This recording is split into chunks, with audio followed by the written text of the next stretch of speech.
Al-Quran yang menjadi mukjizat, ya sangat berbeda dengan mukjizat pada Nabi dan Rasul sebelum Nabi Muhammad.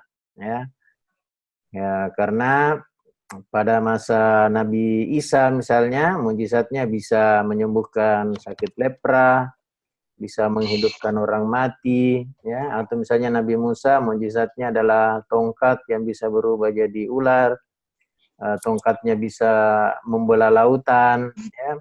Tapi Nabi Muhammad mukjizatnya dalam bentuk Al-Quran, ya Al-Quran yang tentu berbeda dengan Nabi dan Rasul sebelumnya. Ya, kenapa berbeda?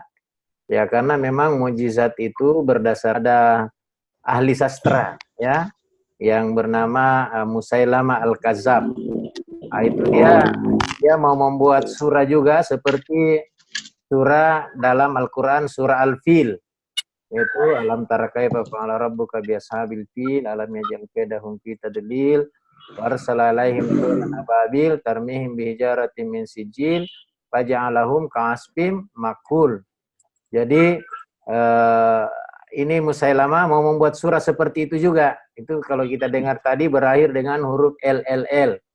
Iya. Nah, Musailama mau membuat surah seperti ini bunyinya, ya, al-fil, mal-fil, wa ma adraka mal-fil, lahu sanabun tawil, wa hurtun tawil. Nah, juga sama, ya, berakhir dengan huruf LLL. Dia merasa sudah menandingi Al-Qur'an. Tapi coba kita lihat makna dan kandungannya.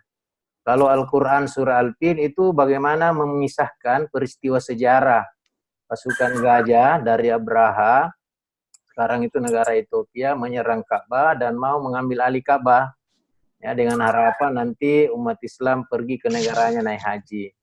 Tapi kemudian pasukan gajah itu dihancurkan oleh burung ababil yang membawa batu-batu panas dari neraka. Maka hancurlah, kocar kacirlah pasukan gajah itu. Dan pada saat itu pula kelahiran Nabi Muhammad. Itu jadi Al-Quran berseni, tapi juga isinya, makna kandungannya itu sangat luar biasa.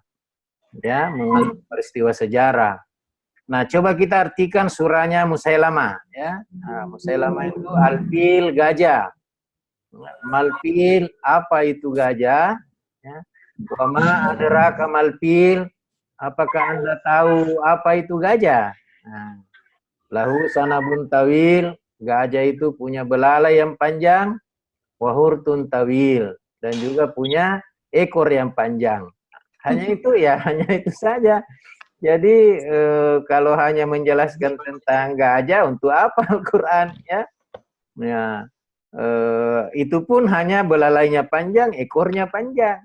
Ya, tidak menjelaskan badannya besar, kakinya 4, belalainya lebar. Ya, itu. Jadi dia hanya menjelaskan tentang gajah, itu pun hanya sedikit. Jadi sampai sekarang, ya, sudah 1400 tahun lebih, belum ada orang yang mampu menandingi Al-Quran. Ada orang yang pernah menulis mengejek-ngejek Al-Quran seperti Salman Al-Rusdi, ya, di Inggris. Dia membuat buku namanya, judulnya The Satanic Verses, ayat-ayat setan. Jadi Al-Quran dihinanya menjadi ayat-ayat